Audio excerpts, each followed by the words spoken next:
I gave a talk on something I called an MVR, it's a monthly value review. I just made it up basically, but it was essentially creating like a Notion document, like kind of template that you sent to the customer every month to remind them like when the renewal is, what the general sentiment is, what their goals are, what the progress is with those goals. You're basically just continuously communicating value to the customer every month, so they're reminded that you're providing them value. Which I think is a good starting point of trying to shrink it down from like quarterly to monthly. Hi, I'm Ted Blosser, CEO and co-founder of WorkRamp, where we're redefining the corporate learning space with the world's first all-in-one learning cloud for employee and customer learning. Welcome to the Learn Podcast, where we learn from the biggest leaders in SaaS and hear what makes them successful. Hope you enjoy the show. Hey, what's up, everybody? Welcome back to the Learn With podcast. We have Jamie Davidson, CEO of Vitally, on here with us today. We actually here at WorkRamp are deploying Vitally. I was joking with Jamie, it's now the solution of all things CS internally. So big expectations, Jamie. But Jamie, thanks for being on the podcast. Appreciate you taking the time out today. Let's get kicked off with let's get an overview of yourself, a little bit about your career, and then we'll jump into the meat of it. For sure. Yeah. Jamie, CEO, co-founder of Vitally. Vitally is a customer SaaS platform for B2B SaaS companies such as yourself. I've been in startups for 12 years, been a CTO of 2 startups before this. One of those I was a co-founder of, and Vitally actually spun out of that experience because at that company, even though I was CTO for 3 years, I actually hard pivoted into customer success. I walked in one day CTO, walked out Chief Customer Officer at that company. It was a company called PathGather. Built customer success from scratch at that company and got really inundated in the world of customer success and decided to build a platform I wanted all along at that, as CTO of that company. And so here we are. That's awesome. I had in my research notes PathGather because it's in a similar category as WorkRamp. Yeah. It's an LXP category. Tell me a little about that journey. What was that like at PathGather and the exit? I don't know if I think you were still there in the exit time to Degreed or close, right? I left actually. Yeah. So PathGather I think is pretty much just one with Degreed now, and now it's just Degreed. But PathGather it was kind of a social take on the learning management system.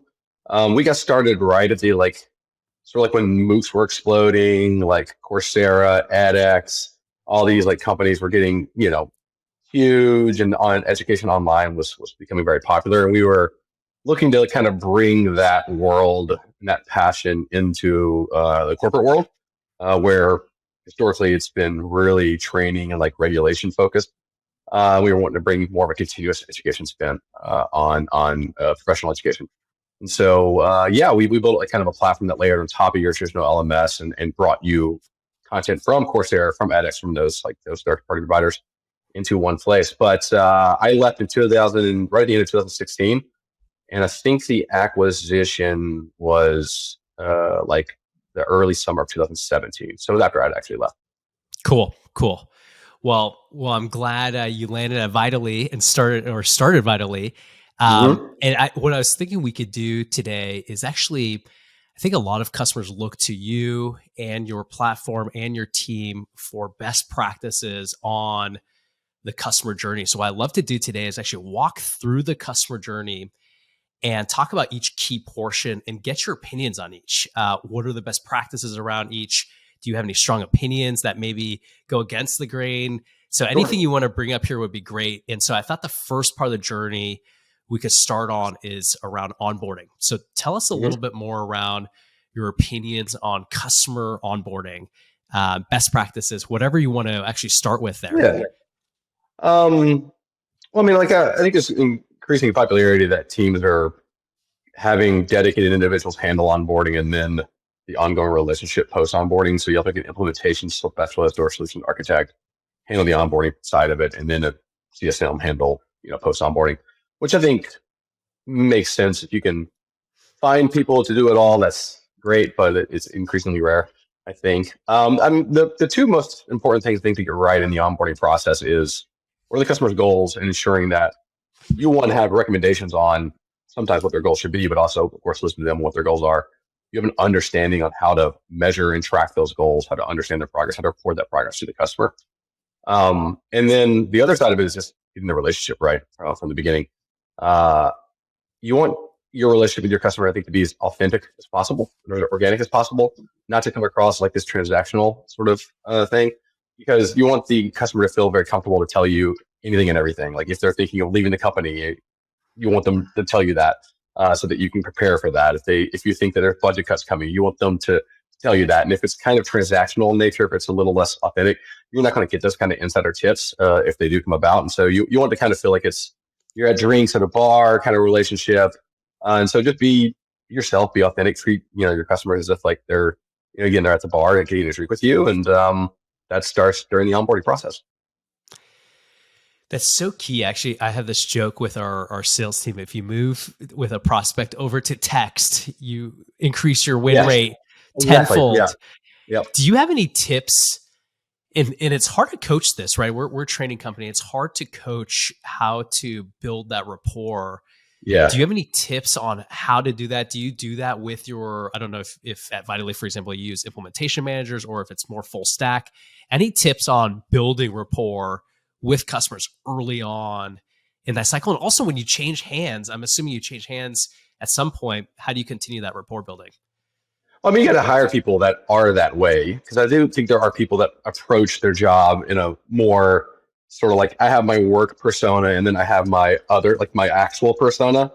And I think that people they clearly have the work persona. I always refer to them as like, where's the off button on them? Like, how do I actually know who you are? How do I actually hit the restart button so I can see who you actually are?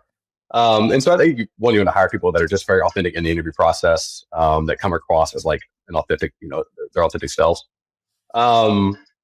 The other side of it is, I think again, encouraging the individual to learn about the individual, like, connect with them on social networks, learning about their background, getting them to like their posts that the customer's sharing online. Again, you want it to seem like, the customer has acquired a new friend.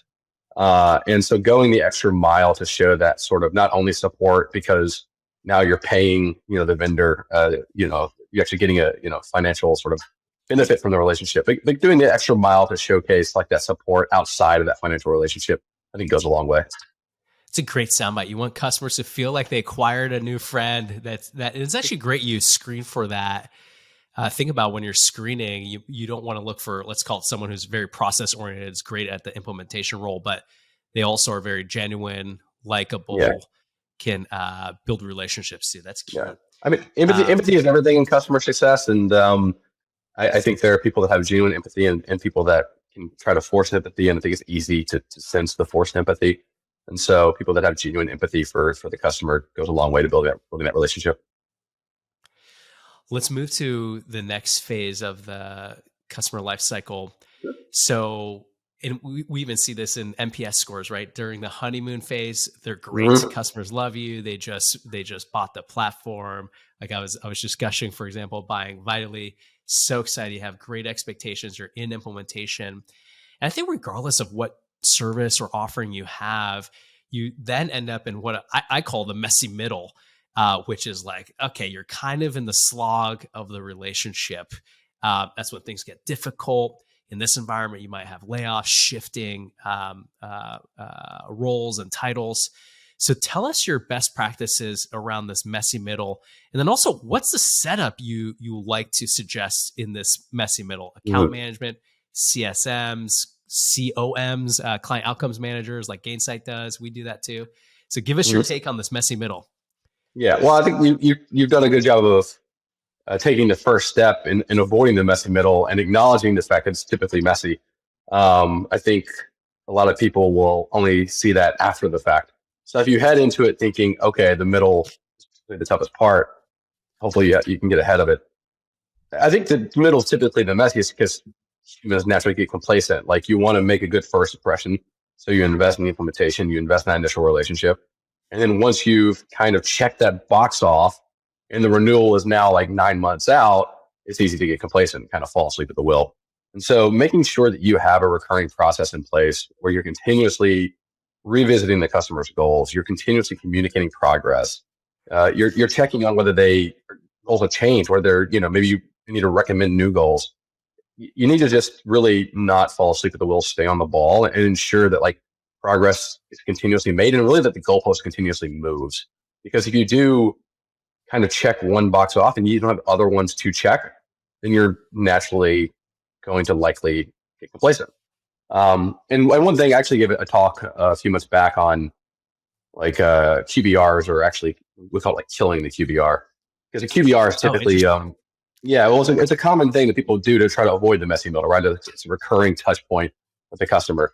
But I think it's too infrequent. I think it asks too much of the customer, at least the traditional QBR, because you're asking the customer to get on a call, schedule a call with a vendor to pull in extra stakeholders, and the customer has like 20 vendors. And that's a lot of ask to give them. And so I gave a talk on something I called an MVR, it's a monthly value review.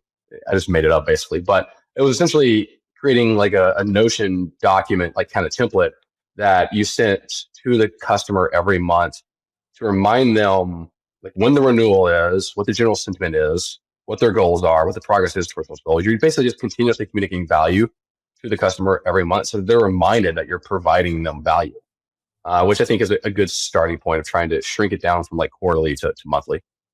Oh, we have to dive into the MVR. That's such a great acronym, and I'm guilty to say we do QBRs. We did too. We did too. Okay, let's double click into MVRs. Mm-hmm. Tell us more about how those are run. I get the Notion doc, but yeah, tell us about the meetings. Sure. What kind of sentiment do you ask from it? What's all the way down to like the format? Love to hear more about it. Well, there's no meetings actually. It's asynchronous, and so it's actually shameless plug. We actually are moving it into our own Notion like kind of feature that we have called Vitally Docs. It's essentially, it's like a Notion document that's just powered by your customer data. It allows the customer to see data that you have in Vitally and check off tasks that you have in Vitally. But it's just essentially, I mean, if you are a founder of a company, you have to send monthly investor updates asynchronously, right? And I actually do this in Notion.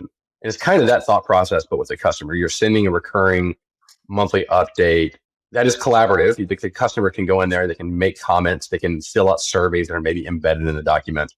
And it's actionable because you can use that data that is being automatically accumulated in the document to kick off automated workflows, to do asynchronous follow-up. I am a traditionally, I would say anti-meeting individual, but I think the meeting is the laziest solution to a problem. It's not always the incorrect or the correct solution. It's just the laziest solution. And so I like to try to push my team to find creative ways to collaborate asynchronously with the customer, and MVR was one way to do that over the traditional QBR. Wait, so I'm going to compare one of the things you said in onboarding to this concept and help me reconcile the two. So we talked about relationship building. So getting in front of the customer, honeymoon period, that's important. But then we move MVRs to more async, almost feels less personal on the surface. But how do you continue building the relationship if you're moving things more async? What's your recommended way to continue meeting with the customer? I'm assuming you're meeting with customers sometimes. What do you suggest around the MVR? Well, it's not a situation where you just wouldn't have a meeting around it. I think it's a starting point, right? So you move it to an asynchronous collaborative like UI, like our Vitally Docs, like Notion, like Coda, something like that. And then you give the customer the option to have that meeting on top of it based on what they maybe put into the document. Because if you just start with, okay, let's have the meeting every month, I think you kind of get more towards the relationship being transactional because you've set up a recurring pattern. Like, if you want them to treat somebody like your friend, I would imagine most people don't have friends where it's like every single, Friday, the third Friday of every month at like 2:00, we're going to go meet at this place. Like, you kind of do it a little bit more organically. So the MVR is a way to kind of almost get data, get evidence, get communication like substance to facilitate meetings if they need to happen, to facilitate more collaborative, more productive conversations in a meeting if they need to happen. And it's just data to educate if a meeting is necessary and if the customer even wants the meeting or not. That's cool. Okay, so I'll kind of ask you point blank too. This might help settle debate internally. We've always had a debate is, hey, are regular syncs a good thing for the CS function? we have a lot of, we call them COMs here at work, right? Client outcome managers. Mhm. We have a lot of COMs who prefer having the monthly, weekly meetings. And you could say, no, you Yeah. should get rid of those. Do you advise that to your clients, or do you say, hey, do what fits your business? What's your suggestion? Or are you super opinionated on it? Get rid of recurring. No, I wouldn't say get rid of recurring. I mean, we do them, of course. The fact of the matter is that the customer isn't just an immediate friend you get, and so you have to build that trust over time, and you do need structure. Otherwise, it is easy to kind of end up in a plot where you're never touching base with the customer. It's a fine line to walk. I think you need to listen to the customer and understand what benefits them the best. Some customers want the meetings, need the meetings to hold not only themselves, but their large team accountable to making progress towards seeing value from the product. Some are more independent, are more proactive on their own. They don't need the meetings to have that accountability. They can do the work. They can make the progress in their own time, on their own schedule, outside of those meetings. And that's where you maybe can fall back to looking at the data and figuring out creative ways to schedule ad hoc meetings to tackle unique challenges, creative things that come up. So if you want a universal rule, the easiest and safest choice is going to be have the recurring touch points. If you want to get really revolutionary, you can say no recurring touch points. But again, it depends on the person. There's just no one right answer for each customer, because each customer is going to function just differently, and they're going to want to work differently with your product. That's great. And so your take is ask the customer what their preference is, adapt to their mode of operation, build relationships with them regardless. In an ideal world, yes. Yeah, that's very cool. Let me talk about a topic that actually touches both the two topics we just talked about, onboarding and essentially CS/account management. Is scaled CS is a hot topic these days. We even internally debate on, hey, what's the segmentation line? What are the resources heading towards it? I've heard hot takes. I've heard people kind of just go with the standard norms. Give us your take on scaled CS as of May 2023. What would you say? Well, I mean, I think everybody has to be doing scaled CS. Even those that are doing white glove CS, or even in some ways doing scale CS, because at the core of scale CS is efficiency, and backing efficiency is automation. And everyone's customer success process, regardless of whether it's one-to-many, one-to-one, PLG, or anything in between, should be leveraging automation to automate the repetitive, automate the sort of like boring, the easy to complete task, and let it with an aim to giving your individual CSMs more time to focus on the creative, on the challenging, on the unique solutions that require actual, human touch, human thought. And so I'm a big proponent of scale CS. We do it at Vitally. We're, of course, running it out of our own Vitally instance. And, of course, powering that is our automation to facilitate that. Where I think teams can go to make missteps with scale CS isn't how they use the automation.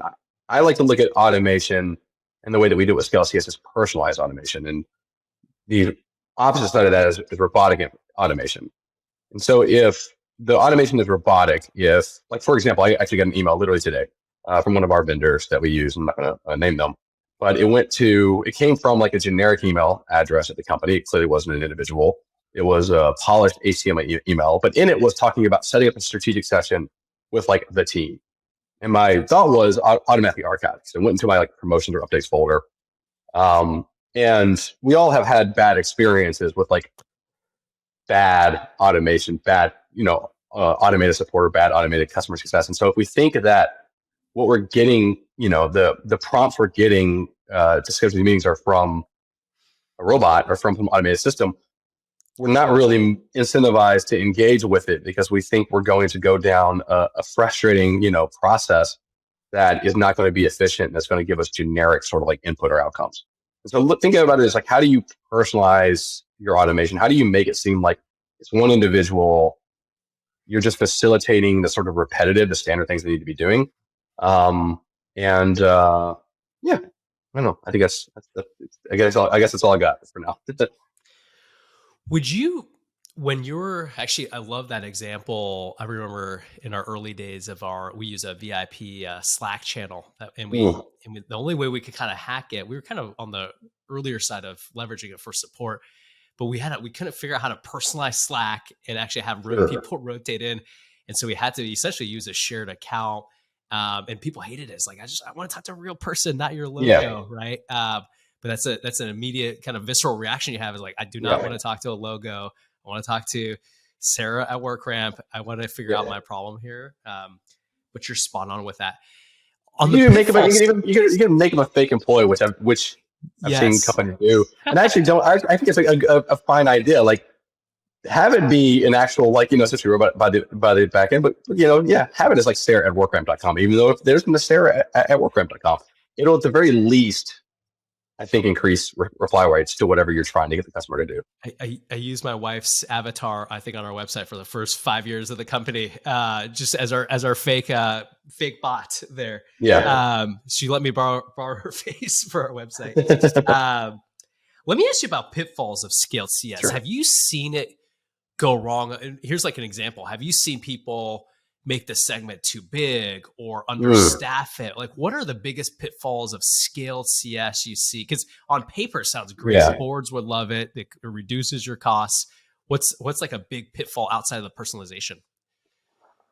Well, I think making the automation robotic is certainly one, or too robotic is certainly one, because you're investing a lot of human capital into something that doesn't really provide much impact and potentially can even degrade the customer experience, because you're just bombarding the customer with like email after email that they're auto archiving, and they're further, while they're doing that, they're just basically getting a more negative impression of the company. The other side of it, I think, is people, they maybe look at it purely from a like revenue perspective, but I mean, like, how much the customer's paying you. If you're less than X dollars a year, annual contract value, you're in scale CS. Otherwise, you're in high touch customer success, which is an obvious way to segment based on who gets scale CS or not. But, especially if you're in a PLG model, into that less than X dollars per year segment are those that have extremely high potential to become that next key logo, that next high touch customer that you want. And so trying to layer in information about the business, about the potential of the business to become a truly, known key logo for your business, and going the extra mile with those, and maybe breaking some of the rules of scaled CS for those, to try to encourage them and increase the potential that they become an actual, like, larger, potentially like 6-figure customer is key. So I think, trying to figure out when you should break the rules with the scaled CS thresholds that you're looking at is key to driving more growth in that eventual, like, high touch customer success segment. Yeah, that's a great way to identify. We sell a customer education platform as well too, and we'll look at signals from, hey, who's actually engaging heavily with the training content, and even pull them out of the scaled CS org and give them even more personalized attention, because you could see the signals. Hey, they want to learn more, and the reps can even see that directly in our Salesforce instance. Yeah. Okay, let me switch. Go ahead. I was going to say, we've done this automatic segmentation with manual segmentation. Like, we use the data that we have to automatically segment the customers, and then on a recurring basis, we look through that scaled success segment, at least the new customers that are in it. And we might manually, pull somebody out of it and into a different segment, and basically overwrite the data with human judgment, because we know the potential that customer has. I like that. Let's go to a topic that's top of mind for a lot of people in this economy right now, is churn, downsells. It's happening all around the board, especially in SaaS. It's easy to switch SaaS vendors these days, especially when you're looking to consolidate, as an example. Give us your thoughts on the state of renewals and churn right now. What are let's call one or two big things you would recommend to all SaaS companies that they should be looking at when it comes to renewals and churn reduction? Well, you gave me one of my answers early on in our chat, and it's focused on the messy middle in that relationship.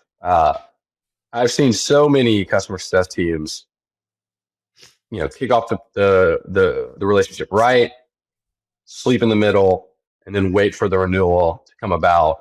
Schedule that like last second QBR, a couple months before the renewal, all with an aim to get, to ask the customer basically, are you going to renew? And then they learn these surprising things like in the QBR in the meeting that might be churn risk. And then they have to like basically, shuffle, like act quickly to try to overcome those. And customers can see right through that. Like if you are disengaged for a 4-month period and then only really engaged for the last couple months for the renewal, customers see through that, and that's going to further again potentially add to their potential to churn. So focusing on the messy middle, making sure that you're getting really innovative in those monthly checkpoints, in that monthly sort of like recurring relationship, making sure that the customers making progress towards those goals is key, so that you can continuously remind the customer that, hey, we're here for you. You're seeing value from the product and whatnot.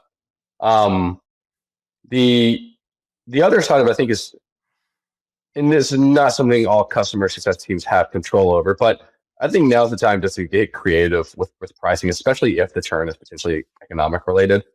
If the customer is, being told by the CEO they've got to cut budgets, like there's a lot of panic happening right now, and people are forgetting that markets go up and down. And sure, we're on the more downside than the upside right now, but there will be the upside coming soon. And offering people 3 months, pushing the renewal out a little bit, to try to put it back into a position where there's more of an optimistic outlook when we're more on that upswing. While of course leads to contraction, it's better than churn. And again, I would only do this again if it's economic related, but giving the buyer a chance to get a clearer thought around the renewal process when the market's looking better than worse is something that will eventually, I think, pay off in the long run for the company. That's smart. It almost sounds like your second part of the answer is that can help short term, right? You could teach your team how to negotiate better. You probably see some short term wins there, but your first part of the answer to that question was, hey, you really got to fix the fundamental problems if you actually want to solve churn, which is really in the messy middle, maybe a little bit in the onboarding, but definitely in the messy middle, right? It's got to go hand in hand. You got to get the data picture, the data profile that proves that the customer's getting value from the product, so that if then the CEO or somebody comes in and says, we got to cut costs, remove, product X, you then arm your customer success buyer with two things. One, the data package that proves you don't want to make this decision. You're getting so much value from the product. It's going to be absolutely devastating to your business if you just totally gut this, from your tech stack. And then two, we understand that you're in a tough spot. We'll work with you by giving you a couple of months, and let's revisit in a couple of months when potentially the outcome's looking a little bit more optimistic. Yeah, I love that. Keep it simple. I want to ask one quick question, then we'll head into the learn rapid fire round. The quick question I had for you is, and this is more on Vitally, and we talked about the whole customer lifecycle. What's the most unique thing you would say Vitally does for its clients that maybe other companies aren't doing today? The most unique thing. Well, I already talked about the MVR. I would have said the MVR because I did just kind of create that a couple of months ago. And then our head of customer success literally heard my talk about it, and he was like, we're gonna actually do this. Not even tell him to do it. He just listened to the talk, and he was like, we're gonna do this. So we're actually using our docs feature to replace the QBR and move it to an asynchronous monthly value review. I think that's pretty unique, and I'm hoping that it does pick up a little bit. And others start to do it. And we do have, shameless plug, we do have an MVR template that I can shoot your way if you're interested. So you can hit me up on LinkedIn if you want. We're pretty creative communicators. I am fairly anti-email when it comes to the customer engagement, because the thing you have to, again, keep in mind is that the customer has dozens and dozens of vendors. And all of those vendors also are emailing the customer. Other people that want to be vendors are also emailing the customer. And so I'll always push my team to find new, unique ways to engage the customer that doesn't rely on email. So we use dedicated Slack Connect channels with our highest value customers. We use our docs feature, facilitate asynchronous recurring engagement. We just started looking at in-app product tours, and we're using it in a very personalized way, we're pushing very dedicated and unique tours to unique individuals at the point of them being in the product. And so, of course, we do use email for some certain things, but we look at the email is more of a customer marketing tool to just kind of promote, product features, product updates, and things like that, and less of something to facilitate the customer relationship. And to your point, as you said, if you can start texting your customer, that's where you really done a good job. And I think that's what we're all trying to aim towards. Like, let's actually get to the point where we're comfortable enough to text the customer as a means of communication and engagement versus call. Email. So old fashioned, but getting a call from your new friend will make your day. So, well, Jamie, this has been an awesome conversation. I'm going to go into the learn rapid fire section here. This is just a couple minutes. I'm going to ask you a question and give me a one-line answer for each. First one I'm going to ask you is, what's one podcast, book, blog you learn the most from, or maybe you're currently reading? A few years back, I read a book called Create Your Own Religion. I think it's got a subtitle of a how-to book without instructions. And you look at that book on the surface, you're probably thinking that might be a little bit of a, controversial book. It's actually not. It's essentially a book that encourages you to not just accept common practices and processes and things because they're commonplace. It gets you to question how they got there, the motivations of how these things got into place, and encourage you to kind of think without bias, as you approach your daily life, and to approach things with more of a clean slate and not with the bias of historical practices and processes that were maybe put in place that were maybe appropriate for a time, way back when, but maybe aren't now. Great answer. We'll have to check that one out. How about one topic? So if you let's say you're retired, you can learn one new topic, or even if you had free time now, what's one new topic you would try to learn? More on the human condition, I guess. I love to understand people and why they do what they do. A lot of people think of me as a little bit more of a robotic individual than a human individual, and I like to think of which I find somewhat true. But I like to analyze the human condition and understand what it is that gets individuals to do the things that they do. And so I'd probably just honestly study, read the books around, again, human history, philosophy, things like that. Love that. Last one I'm going to ask you, this is going to be related to your career. You've had a successful career. You've started Vitally. What's one big piece of career advice you would give the audience? Make your own rules and do the job that you want, not necessarily the job that you have. I mean, if you are ambitious. I grew up in a rural South, surrounded by farm. And I learned that was not what I wanted in my life. And I continuously, as I got older and older and became more of an adult, continuously tried to find ways to sort of break those constraints, break the rules that were different from the individuals around me. And so, again, it kind of gets back to the book I recommended. Don't just do the things, follow the processes that are surrounding you, question them, and find ways to make your own path in life, and to just be creative and proactive with how you approach your career.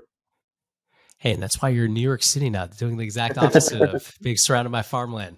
So, nothing wrong with it. It wasn't for me. Jamie, it's been a pleasure having you on the podcast. Appreciate you taking the time. And we're looking forward to rolling out the platform and looking forward to staying in touch. Thank you so much. Thanks for having me.